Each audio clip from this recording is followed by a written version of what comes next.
আল্লাহ পাক রব্বুল আলামিন সূরা ফুরকানের 26 নম্বর আয়াতের মধ্যে বলেন, আল মুলকু ইয়াউমাইযিনিল হাক্কু লির-রাহমান ওয়া কানা ইয়াওমান 'আলাল কাফিরিনা আসীরা। আল্লাহু আকবার। আমার আল্লাহ পাক রব্বুল আলামিন বলেন, কাল কিয়ামতের দিন আল্লাহ পাক রব্বুল আলামিনের রাজত্ব চলবে, সেদিন রহমানের রাজত্ব চলবে। যারা কাফের মুশরিক বেঈমান তাদের জন্য সেদিন বড় কঠিন দিন, বিপদের দিন, ঠিক কিনা?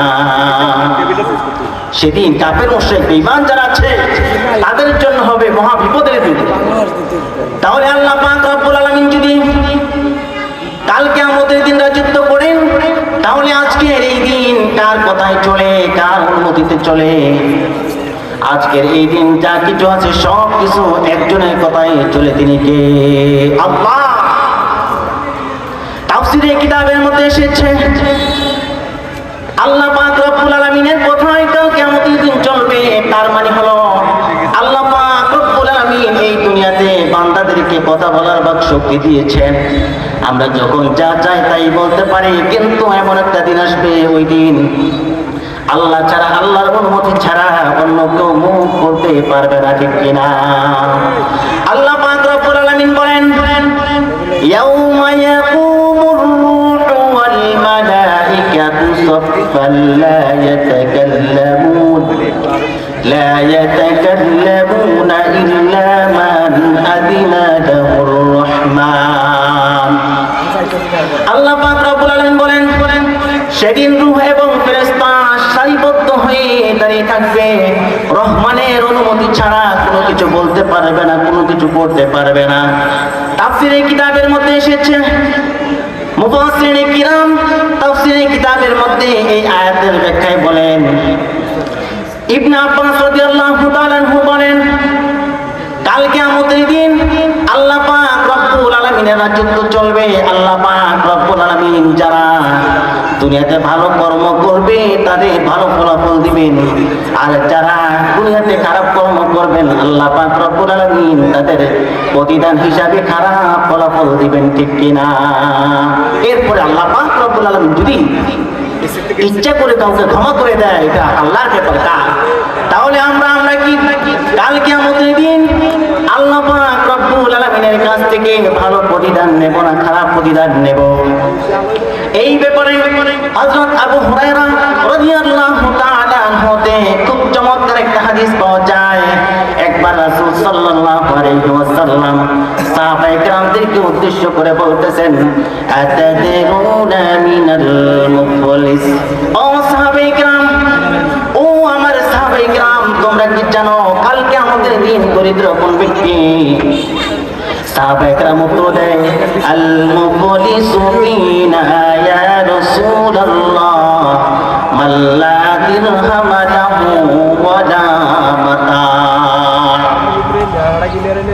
সাহাবায়ে কেরাম রাসূল সাল্লাল্লাহু আলাইহি ওয়াসাল্লামকে উত্তর দেয়, ইয়া রাসূলুল্লাহ, ইয়া হাবিবাল্লাহ, আমরা তো দরিদ্র তাদেরকে মনে করি যাদের কোনো টাকা নাই, পয়সা নাই, অর্থ সম্পদ নাই, জায়গা জমি নাই, আমরা তো তাদেরকে দরিদ্র বলে মনে করি।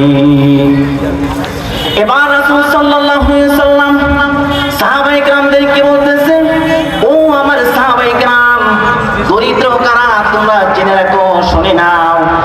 আমার উম্মতের মধ্যে হতে এমন কিছু উম্মত আছে যারা দুনিয়াতে নামাজ পড়বে, রোজা রাখবে, হজ করবে বছরে বছরে, যে আবার আল্লাহ পাক রব্বুল আলামিনের ঘর বাইতুল্লাহ জিয়ারত করবে, বড় বড় হজ করবে, উমরা করবে, যতগুলি নেক আমল আছে সমস্ত নেক আমলগুলি করবে। কিন্তু এত নেক আমল করার পরেও তারা দুনিয়াতে কাউকে গালি দিয়েছিল, কাউকে অপবাদ দিয়েছিল, কাউকে মিথ্যা তহমত দিয়েছিল, কাউকে রক্ত জড়িয়েছিল, কারো অর্থ সম্পদ জায়গা জমি দখল করেছিল, চিনি নিয়েছিল। আমার আল্লাহ পাক রব্বুল আলামিন যারা এই সমস্ত কাজগুলি করেছে, এই কাজের পাশাপাশি যত নেক আমল আছে সমস্ত নেক আমলও করেছে, কিন্তু মানুষের অর্থ সম্পদ ছিনিয়ে নিয়েছে। এমন ব্যক্তিদের যত নেক আমল আছে, এই নেক আমলগুলি যাকে গালি দিয়েছিল, যাকে মিথ্যা তহমত দিয়েছিল, অপবাদ দিয়েছিল, জায়গা জমি মানুষের জোরপূর্বক দখল করে নিয়েছিল, ওই সমস্ত বান্দাদেরকে এত যত নেক আমল আছে সমস্ত নেক আমলগুলি আমার আল্লাহ পাক রব্বুল আলামিন বিলাইয়া দিবেন। নাউজুবিল্লাহ। শুধু তাই নয়, আমার আল্লাহ পাক রব্বুল আলামিন বলবেন এই বান্দা দুনিয়াতে কোনো ইবাদতের মধ্যে কমতি করে নাই, কিন্তু মানুষের উপর জুলুম করেছে, মানুষকে রক্ত জড়িয়েছে, একজনের জায়গা আরেকজন জোরপূর্বক দখল করে নিয়েছে, ঠিক কিনা? আমাদের সমাজে মনে হয় যে এমন মানুষ নাই, না? সবাই আমরা ফিরিস্তা। যারা এইভাবে আত্মসাৎ করেছে তাদেরকে আল্লাহ পাক রব্বুল আলামিন সমস্ত নেক আমলগুলি দেওয়ার পর যখন নেক আমল শেষ হয়ে যাবে তাদের বদ আমলগুলি, ওই সমস্ত ব্যক্তিদের বদ আমলগুলি এই আল্লাহর বান্দার আমলনামায় চাপিয়ে দেওয়া হবে। শুধু তাই নয়, আল্লাহ পাক রব্বুল আলামিন চাপিয়ে দিয়ে এই বান্দাকে জাহান্নামের মধ্যে নিক্ষেপ করে দিবেন। নাউজুবিল্লাহ।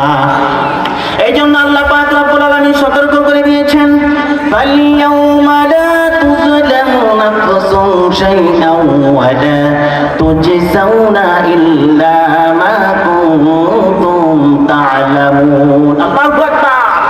আমার আল্লাহ পাক রব্বুল আলামিন সতর্ক করে দিয়েছেন, ওই দিনকে চিন্তা করে বিবেচনা করে দুনিয়াতে জীবন যাপন করো, যেদিন কারো উপর জুলুম করা হবে না, তবে যারা দুনিয়াতে জুলুম করবে তাকে বিন্দু পরিমাণও ছাড় দেওয়া হবে না।